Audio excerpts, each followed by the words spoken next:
السلام عليكم خوتي المغاربه، خواتاتي المغربيه داخل الوطن وخارج الوطن، سعيد بلقياكم. غادي نتكلم على الموضوع ديال حسيمه رغم انني تفاديت الكلام فيه لحساسيته، ومع ذلك دعتني الضروره نتكلم فيه. هو حراك شعبي مقبول شكلا ومضمونا. شكلا دار واحد الحراك عصري حضاري سلمي. مضمونا الناس ما كطالبش حاجه مستحيله، كطالب برفع التهميش والاقصاء، محاربه البطاله، تعليم الصحه، رفع القمع. هاد الناس راهم عانوا ولا زالوا يعانون. يعني تاريخيا هاد الناس عانوا، هادو حالة خاصة. يعني باش نعرفوا النفسية ديال الإخوان ديالنا في الحسيمة. تحفظ، عندي واحد التحفظ. يعني هاد الناس، هاد الحراك الشعبي ما نباتقتش عليه واحد اللجان اللي غادا تحاور الدولة. هادي اللجنة ديال الصحة، هادي ديال التعليم، هادي يعني من دول الاختصاص.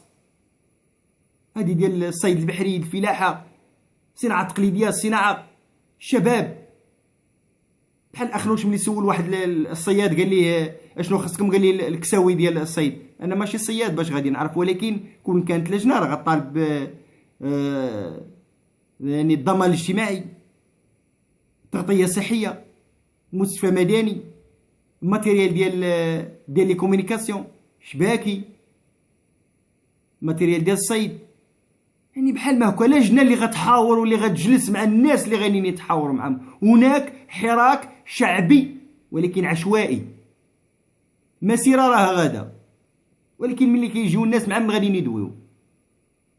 الاخ الزفزافي مع كامل احترامي ليه، يعني الخطابات ديالو كلها سب وقذف يعني حراك، الخطابات ديالو كلها ناريه، ولكن لا، هناك خلل في التأطير.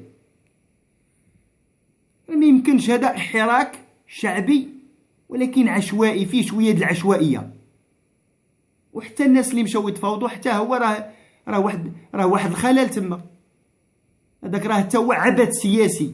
ما يمكنش يتفاوضوا مع اخنوش اللي كان وزير ديال الفلاحه والصيد البحري، اللي في العهد ديالو وقعت هذيك المصيبه ديال محسن فكري رحمه الله. حتى وزير التعليم اللي كان وزير الداخليه هذيك الساعه، وزير التعليم حصاد في العهد ديالو، حتى هو فين وقعت هذيك المصيبه ديال محسن فكري رحمه الله. هاد الناس مع من غيتفاوضوا؟ ما يمكنش يتفاوضوا مع هاد الحكومه. خصهم يتفاوضوا مع الدوله، مع المخزن، لان هاد الحكومه راهي فرضتها علينا الدوله، فرضتها علينا دوله المخزن. دوله المخزن خصها تواضع. الاوان للتغيير،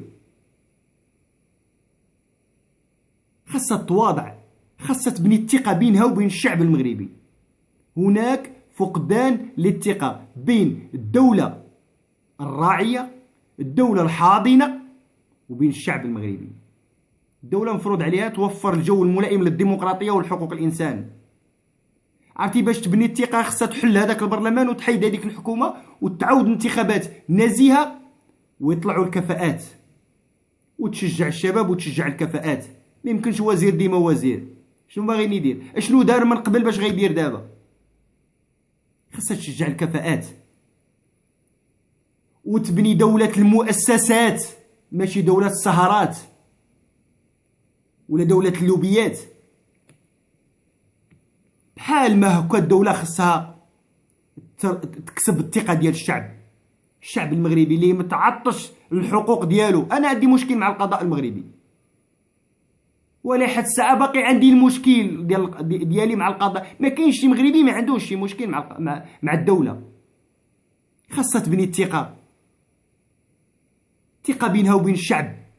الشعب فقد الثقه، فقدات الثقه في الدوله، ماشي في الحكومه. الحكومه راه فرضتها علينا الدوله، هذوك راه خدام الدوله. باش نكونوا واقعيين، انا كنتكلم سياسيا، ما كنتكلمش اخلاقيا. انا ما تنسب حتى واحد، وحتى الناس اللي سبوا هذوك الناس ونعتوهم بالانفصاليين، انا راه عيب هذاك تبادل السباب والقذف. ما يمكنش واحد يركب عليهم، يركب على هذاك الحراك، اما مع الحراك واما ضد الحراك. لا، خاصنا نسميو الاشياء بمسمياتها. هناك خلل لا من طرف الدوله ولا من طرف الحراك. الدوله ما صيفطتش الناس اللي خاصهم، اللي عندهم واحد الوزن اللي غادي يتناقشوا مع هذوك الناس، اللي غيحاوروا هذوك الناس، واللي غادي يحلوا لهم المشاكل ديالهم. وهذوك الناس ما دايرينش واحد اللجان، يعني هذاك الحراك عشوائي. راه مسيره غدا، ولكن ملي غادي يجيو الناس مع من غادي يدويو مع الجوقه راه ما يمكنش. والدوله راه خصها تراجع نفسها، يعني باش نكونوا واقعيين.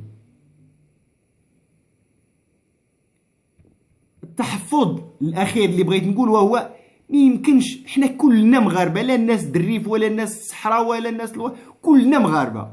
ما يمكنش يكون حراك شعبي ما فيهش رايه وحده ديال المغرب، ما فيهش صوره وحده ديال جلاله الملك محمد السادس نصره الله. ما يمكنش.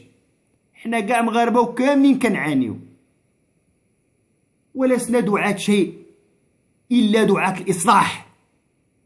باغيين غير الاصلاح، ما باغينش المشاكل، ما باغيين حتى شي حاجه. لسنا دعاة فتنه او دعاة انفصال او دعاة تغيير نظام، ولا باغيين غير حاجه وحده وهو الاصلاح فقط. فالدوله خاصها تراجع نفسها، وخاصها تواضع، وخاصها تبني الثقه بينها وبين الشعب المغربي. المساله كلها مبنيه على الثقه بين الشعب وبين الدوله. والسلام عليكم ورحمه الله.